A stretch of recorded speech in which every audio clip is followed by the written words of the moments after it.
Gempa di Turki kemungkinan besar bukan bencana alam murni, namun lebih dikarenakan ulah HARPS. Bagaimana kalau kita buktikan dengan data? Dan kalau benar itu adalah HARPS, itu merupakan kekejaman hakiki dari sesama manusia yang harus tidak bisa lagi kita diamkan. Kita sangat simpati pada rakyat Turki yang tertimpa musibah tersebut, dan kita semua tahu gempa beberapa hari yang lalu yang melanda Turki berkekuatan 7,8 skala Richter, dan wilayah pengaruh gempanya sampai ke Suriah dan Lebanon memakan korban 3.500 gedung dan lebih dari 17.000 yang diduga meninggal. Sebuah bencana yang dahsyat yang kita sebagai sesama manusia, walaupun secara fisik jauh di belahan bumi yang lain, berbeda tempat, harus sempat mengirimkan simpati doa, atau kalau bisa apapun, itu adalah sebuah kewajiban manusia. Sesama umat manusia kita peduli. Kita tahu juga ada banyak fakta sains bahwa gempa, bencana alam tektonik atau vulkanik, gunung berapi atau tornado, angin ribut, hujan badai adalah nature-made disaster yang ketika didata ternyata 100 tahun terakhir dalam hitungan per tahunnya jumlah bencana alam naik. Bahkan diduga di tahun 2030 ke atas ada 400 bencana alam terjadi dalam setahunnya di berbagai wilayah bumi ini.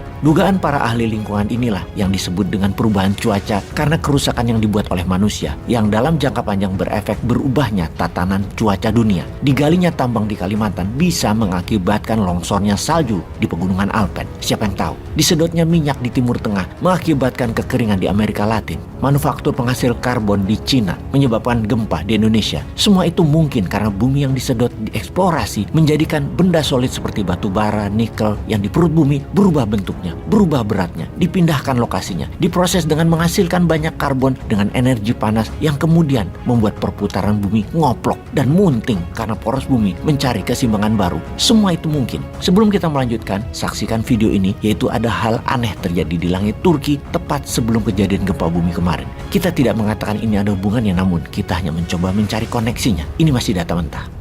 Ekranlarınıza geldi bile. Bu görüntü Bilecik'ten. Güvenlik kamerasının saatine dikkat, 04.08, yani tam da deprem anı. Aynı anda Düzce'nin değişik yerleri ve Zonguldak'ta da benzer görüntüler kayıt altına alındı. Sarsıntıyla beraber bir top ışık hüzmesi belirdi. İşte böyle ve kayboldu. Daha önce başka depremlerde de benzer görüntüler. Pasca gempa yang terjadi di Turki, peneliti dan penulis Haluk Ozil membagikan data yang luar biasa. Berikut pernyataannya. Dia membandingkan dengan catatan gempa berkekuatan 3,1 skala Richter yang terjadi di Kagitane pada hari-hari sebelumnya. Faktanya, semua ilmuwan gempa menyatakan bahwa tidak ada garis patahan di wilayah tersebut yang berkorelasi dengan patahan tektonik. Kemudian, dia menyimpulkan bahwa gempa tersebut tidak alami. Kita telah sering berbicara tentang HARPS dalam catatan informasi dalam channel Bosman.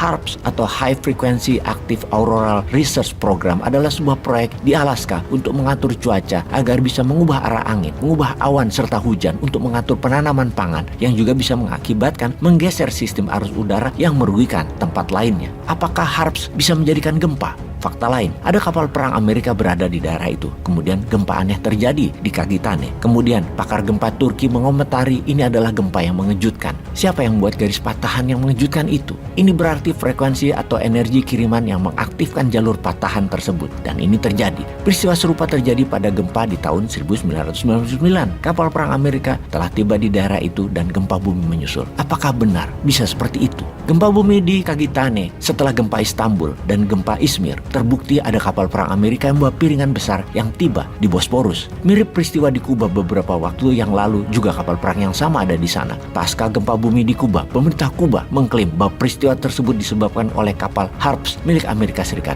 Benarkah semua data ini disimpulkan HARPS yang melakukannya? Kita detailkan HARPS. Fitur utama HARPS adalah pemancar frekuensi tinggi yang digunakan untuk mempelajari ionosfer, bagian dari atmosfer atas bumi. Karena asalnya sebagai proyek penelitian militer, maka HARPS telah lama menjadi subjek teori konspirasi. Transmisi frekuensi tinggi yang digunakan HARPS berkaitan dengan interaksi dengan partikel terionisasi elektron di ionosfer di atas ketinggian 100 km dari permukaan bumi. Sementara cuaca yang dialami di permukaan bumi terjadi di troposfer dan di stratosfer hingga ketinggian sekitar 15 km saja. Ini jauh di bawah ketinggian minimum ionosfer. Cuaca di bumi lebih dipengaruhi troposfer dan stratosfer yang didorong oleh efek geofisika, sebagian besar efek pemanasan matahari, jumlah karbon beredar, dan lain sebagainya di radius kurang dari 15 km dari muka bumi ke langit. Jadi Harps di ketinggian 100 km dan alatnya tidak bisa dibawa-bawa dalam kapal induk sekalipun. Jadi pernyataan akan gempa di Turki adalah buatan Amerika, buatan Zionis Israel, buatan Harps adalah misinformasi, adalah hoax. Namun ada fakta di lapangan yang secara geografi di lokasi gempa